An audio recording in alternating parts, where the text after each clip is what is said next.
going to take a look at Sibelius 5. It's a new version that just came out recently.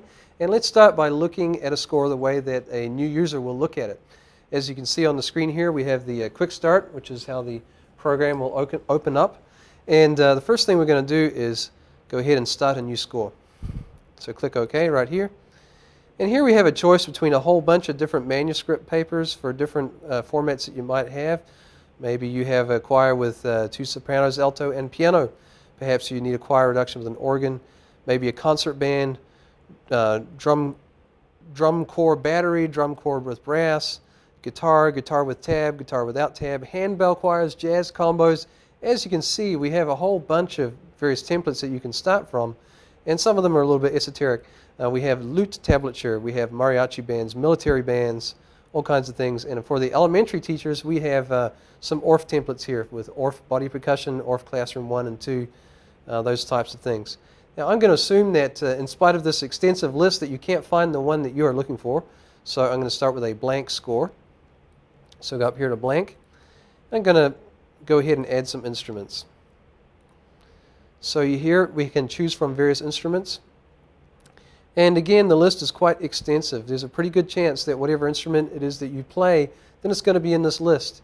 For example, we have several different types of balalaika. If you're in a balalaika group, then we got you covered. Perhaps you're into ORF instruments, then we have an ORF instrument library as well. Rock and pop, of course, world instruments. You know, here we have some various instruments that I may not pronounce correctly: bansuri, sarangi, sitars, tablas, tamburas, all kinds of things. So let's go ahead and create something with a piano. We're going to go ahead and add a B-flat clarinet and maybe a flute here. Go ahead and click OK.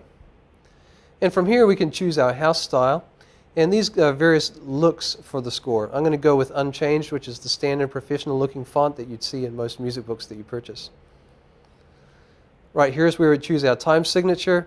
If we want to, we can customize the way our beam and rest groups are handled. I'm just going to go with the defaults. We can choose a pickup measure right here if we want to have perhaps a pickup measure that is an 1/8 note long or just a 1/4 note. I'm just going to go ahead without that. Tempo text markings, adagio, allegretto, allegro, whatever you want there. Tempo marks, all these things are in there. Of course, we can choose our key. In this case, we're going to choose G major and give it a title.